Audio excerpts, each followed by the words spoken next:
Well, g'day guys, Jared here from Xroads Overland. First video of the trip. Been a good day overall, particularly after yesterday, just running around back home, packing, just absolute bedlam. Got to bed late, got a bit of a late start. We left Ipswich this morning at 6:30, hoping to do roughly about 1,000 kilometres today, but didn't quite make it, just too late on the roads. Got to about 770 kilometres for the day, just past Charleville, on the Diamantina development track, on our way through to Birdsville. We're hoping to make about 1,000 k's so that tomorrow we can roll into Birdsville sort of late afternoon, but we'll see how we go. So far it's been a pretty good trip. The countryside changes dramatically as you travel through, like it just sort of periodically changes from just dry, dead farmland to where we are now. Beautiful little campsite, just pulled off on the side of the road for the evening. The Pajero is performing just absolutely brilliantly. Roost Systems did a fantastic job of doing the tune for me. Fully loaded, I was able to get 660 kilometres out of a tank, just a standard tank. So that's on a 2-inch lift, running 33s. So that's pretty good numbers for a standard diesel Gen 4 Pajero. We had a couple of casualties. I thought I'd do the right thing with the missus and maximise fridge space. So I only put 2 beers in for the fridge tonight, thinking I would drink them and replace them. However, late last night when I was packing the fridge, I accidentally put the beers in the freezer section of the fridge. So I've enjoyed 2 beersicles, but the rest of the beers are hot. So that's not too great. Apart from that, we've had a really good day today. Pulled in, set up camp just over here, got the crash pad out, sent the drone up for a little bit, just to have a look around, see how that handles. First time I've ever flown the drone, so that was really good. We'll put some footage up of that later. Tomorrow, we'll see how we go. It'd be nice to think we can get to Birdsville. It's about 900 kilometres from where we are. Just depending on the condition of the roads, tomorrow will be partly bitumen, and the rest of it, once we get to the Birdsville development track, will be on dirt roads. Apart from that, the other 2 vehicles that are travelling with me have been coming along quite well. We had a few little issues with the Triton before we left. Last minute installation of a long range tank went in, so that was good that there was no leaks in there, and he did really well. The Challenger also has a long range tank installed, and the range on that thing is just absolutely brilliant, so that was a bonus. Yeah, so far enjoying the trip, and we'll catch up with you sometime tomorrow.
So the road to Birdsville is long, semi-dry in parts, and you see in the videos as we head closer to Birdsville, the scenery changes dramatically. From when we left our first camp, beautiful trees, plenty of fresh green grass on the sides of the road, and then gradually we noticed that the road we started to drive through sort of more dry, dusty, barren, arid areas. And then once we finally get closer to Birdsville, it was really hard to spot a tree in the distance.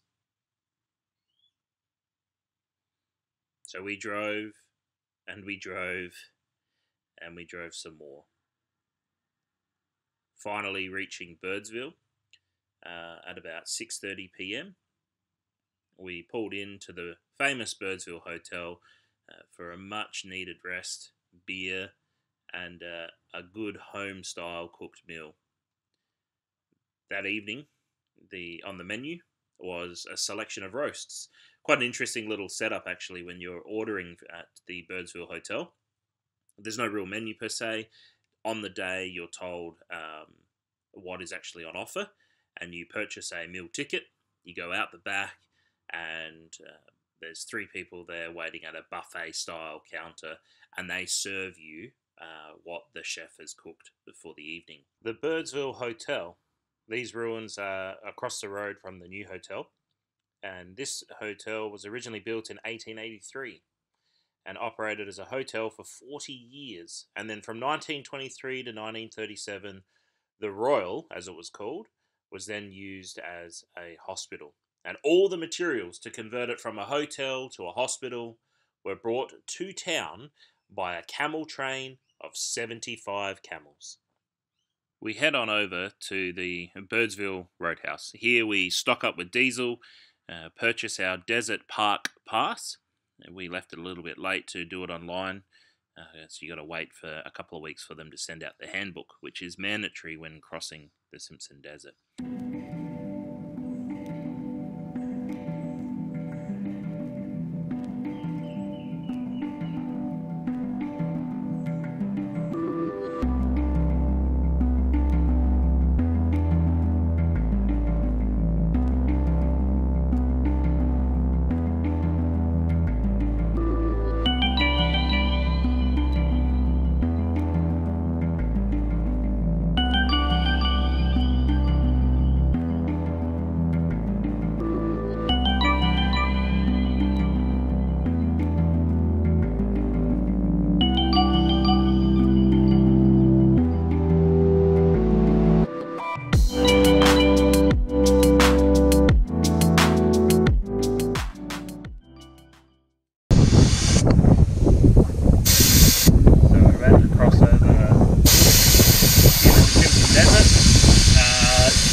through those diary logs. Are you going to do one on that?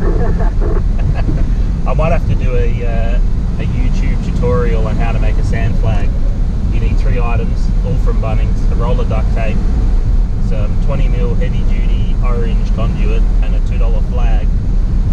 The main ingredient is duct tape, really. After airing down our tyres, we finally have Big Red in our sights and make our first attempt at crossing Big Red. Now, we went up the downside, so this particular section of Big Red is quite easy to do. It's the other side of Big Red where you can choose which challenge you want to take to come up the steep side. We didn't do that. We went straight up the downside and enjoyed the vista that we were confronted with the moment we just popped our nose up on the very crest of the dune and looked across and had the entire Simpson Desert before us. Needless to say, we were all excited, couldn't wait to begin the crossing and the adventures that lay ahead.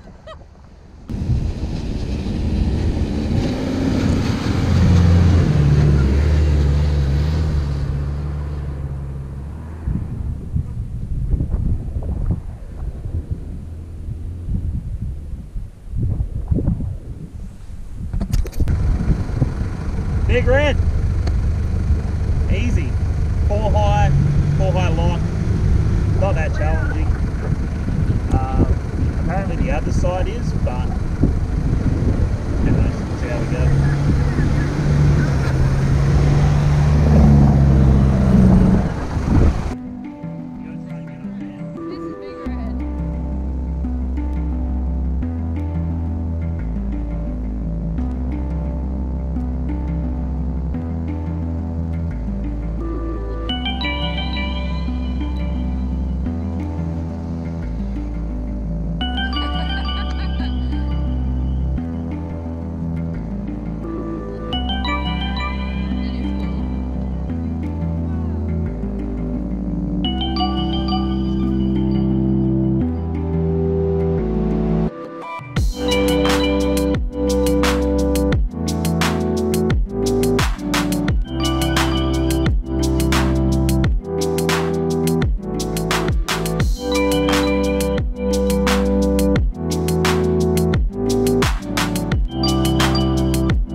That's it for this episode.